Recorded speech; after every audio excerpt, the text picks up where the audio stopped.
তার জীবনী সম্পর্কে জানি বা বিভিন্ন জায়গা থেকে সূত্র মারফত যে খবর আমরা পেয়েছি যে শেখ হাসিনা অত্যন্ত সাহসী, তিনি ভয় ভীতি তার মধ্যে একেবারেই নেই এবং তিনি এটা জানেন যে দেশে ফিরলে তাকে নানা অপ্রীতিকর পরিস্থিতির মুখোমুখি হতে হবে, কিন্তু তিনি তবুও ফিরতে চান কারণ তিনি অকুতোভয়।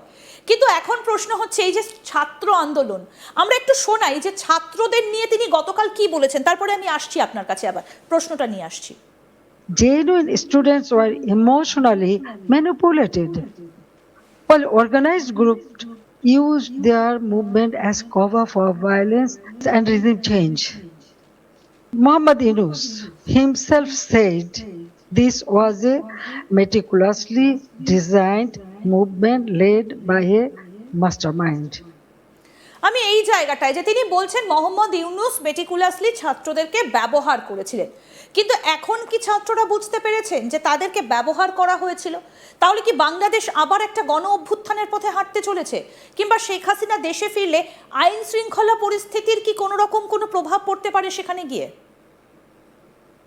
দেখুন, বাংলাদেশে যে মেটিকুলাস ডিজাইন বা এখনো কিন্তু এই আন্দোলন সংগ্রামের অংশীদারিত্ব বা কি বলে যে কারা কতটা এই আন্দোলন সংগ্রামে সক্রিয় ছিল তা নিয়ে কিন্তু এটা ব্যাপক যুদ্ধ চলছে। জামাত, বিএনপি, এনসিপি বা তাদের তারা বলে যে জুলাই শক্তি তাদের মধ্যে, এবং তাদের প্রত্যেকের কথাবার্তায় কিন্তু সেই সন্ত্রাসী কার্যক্রম, জঙ্গি কার্যক্রমের কথাই প্রকাশ পাচ্ছে।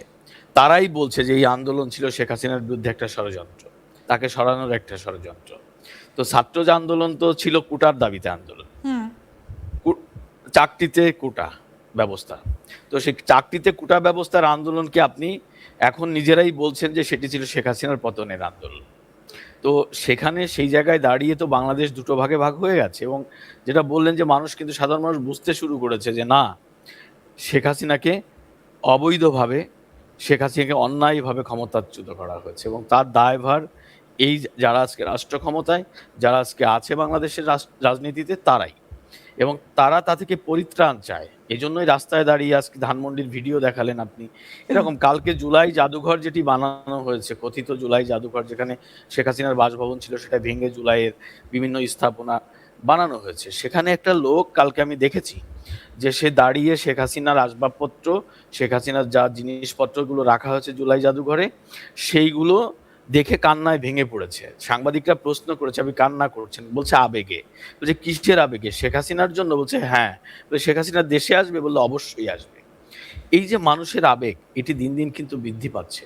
গত 2 বছরে এই পারদটা অনেক উপরে চলে গেছে। হ্যাঁ, যে কথাটি আপনি বলছিলেন যে আসলে এতটা সহজভাবে উনি দেশে ফিরতে পারবেন না, এতটা সহজ নয় দেশে ফেরা। এই পথটা অনেক কঠিন। কেন এই পথটা কঠিন? যে আমি আগেও আপনার সাথেই বলেছি যে দেখুন, বাংলাদেশে 2024-এর জুলাই আগস্টে যেটি হয়েছে সেটা সেনা জঙ্গি অভ্যুত্থান হয়েছে বাংলাদেশে। সেনাবাহিনীর সম্পৃক্ততায় বাংলাদেশ একটি জঙ্গি গোষ্ঠী রাষ্ট্র ক্ষমতা দখল করে নিয়েছিল। তার কিন্তু আজকে ধারাবাহিকতাই চলছে, এবং সেনাপ্রধানের মতো দেখেন, সেনাপ্রধান কারো ধর্মকর্ম নিয়ে আমার কোনো ইস্যু নেই, যে যার ধর্ম পালন করবে, তার ধর্ম বিশ্বাস নিয়ে আমার কোনো আলোচনা নাই। কিন্তু আপনি দেখেন, যখন একটি বাহিনীর উদ্দেশ্যে তিনি বলছেন যে ইসলামীকরণ করতে হবে, ইসলামিক আদর্শে চলতে হবে, কিন্তু বাংলাদেশের সেনাবাহিনী তো শুধু মুসলিম সম্প্রদায়ের সেনাবাহিনী না। বাংলাদেশের সেনাবাহিনীতে বৌদ্ধিস্ট, হিন্দু, খ্রিস্টান সবাই কাজ করে, সবাই চাকরি করে, অফিসার লেভেলেও কাজ করে। তো তাকে আপনি ইসলামীকরণ, ইসলামের নীতি আদর্শ শিখাচ্ছেন আপনি সেনা প্রধান হিসাবে। সুতরাং এই যে জঙ্গি এবং সেনা অভ্যুত্থান, সেখান থেকে প্রতিরোধের যে জায়গাটি তাদের মধ্যে আছে, তাদের যে ঐক্য, এই জঙ্গি গোষ্ঠীর যে ঐক্য, এই ঐক্যটা কিন্তু কঠিন ঐক্য। সেই ঐক্যের মধ্য দিয়ে শেখ হাসিনাকে বাংলাদেশে ফিরতে হলে অনেক বড় যুদ্ধ করে ফিরতে হবে। তো সেই যুদ্ধটা ডিসেম্বরের মধ্যে সফলতা হবে কিনা সেই নিশ্চয়তা আমি এখান থেকে একটা জিনিস একটু আপনার কাছে জানতে চাই। দেখুন, এর আগে বাংলাদেশে আমরা যে মুক্তিযুদ্ধের কথা আলোচনা করছিলাম, সেই মুক্তিযুদ্ধে এটা আমরা সবাই জানি সর্বজন নিবেদিত যে ভারতের একটা বড় ভূমিকা ছিল, এবং আজকে স্বাধীন বাংলাদেশ রাষ্ট্রটার পেছনে ভারতের একটা অবদান রয়েছে, ইন্দিরা গান্ধীর একটা অবদান রয়েছে। কিন্তু এখন প্রশ্ন হচ্ছে শেখ হাসিনা তিনি যদি বাংলাদেশে ফেরেন তাহলে তিনি কি চাইবেন, বা বাংলাদেশের আওয়ামী লীগের সমর্থক যারা, আওয়ামী লীগের কর্মী যারা, তারা কি চাইবেন? ভারতের সমর্থন নিয়েই বা ভারতের হস্তক্ষেপেই তাহলে শেখ হাসিনা দেশে ফিরুক, তাহলে শেখ হাসিনার নিরাপত্তার বিষয়টা অন্তত নিশ্চিত হয়, অতীতে যেমনটা হয়েছে। তাই কি চাইছেন এখন শেখ হাসিনা বা আওয়ামী লীগের সমর্থকরা?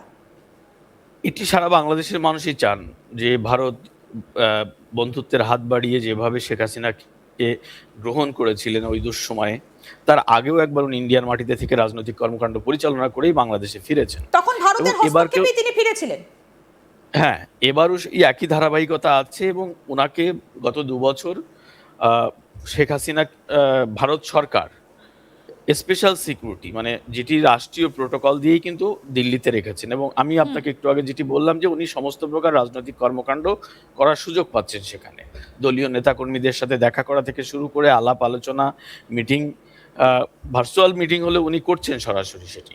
এবং কালকে দেখুন, কালকে সে প্রমাণ দিয়েছে। এবং ভারতের কাছে প্রত্যাশা না, ভারতের উনি কালকে শেখ হাসিনা নিজেই বলেছেন যে দেখুন ভারত দুঃসময়ের বন্ধু। উনি বারবার বলেছেন, কাল কিন্তু উনি স্পষ্ট করে আবারও বলেছেন যে ভারতের কাছে আমাদের কৃতজ্ঞতার শেষ নেই। কারণ দেখেন বাংলাদেশের মুক্তিযুদ্ধ, আওয়ামী লীগ এবং ভারত শত্রু কেন একটি গোষ্ঠীর বাংলাদেশের বা পাকিস্তানের বা বিশ্ব মোড়লদের একটা গোষ্ঠীর কেন শত্রু? ভারত কেন বাংলাদেশকে স্বাধীন করেছিল বা স্বাধীনতায় সহযোগিতা করেছিল? এটিই তো দোষ, অপরাধ। সেই অপরাধে অভিযুক্ত আওয়ামী লীগ, সেই অপরাধে অভিযুক্ত আপনার ভারত।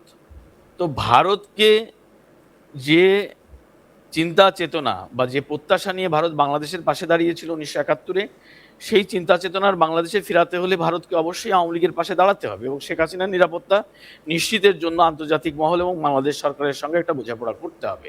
এবং আমার কাছে যতটুকু খবর আছে বা আমি যতটুকু জানি যে ভারত সেটি করছে। এবং ভারত 71-এ যে সফলতা পেয়েছিল, 81-তে যে সফলতা পেয়েছিল, আমি আশা করি এই 2026 বা 87 সেটা হোক, সেই সফলতা ভারতের হাত ধরে আসবে।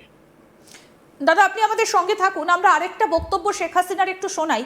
তিনি যেটা বলেছেন যে স্টুডেন্টদেরকে তার বিরুদ্ধে কোথাও গিয়ে একটা জনমত একটা গড়ে তোলা হয়েছিল, সেই প্রপাগান্ডা নিয়ে কি বলেছেন শেখ হাসিনা? তিনি কালকে স্পষ্ট করে বলেছেন, একটু শুনবো।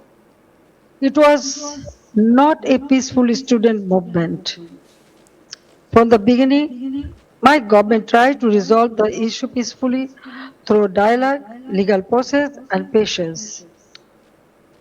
But behind the language of reform, organized groups were working to turn students' demand into violent political instrument. In 2018, responding to student demands, we abolished the quota system.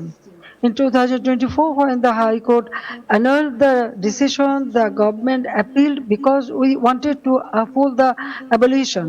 I personally took the initiative for dialogue with the students and invited them to Gana Bhavan, the Prime Minister's residence. 3 ministers also held discussions with them.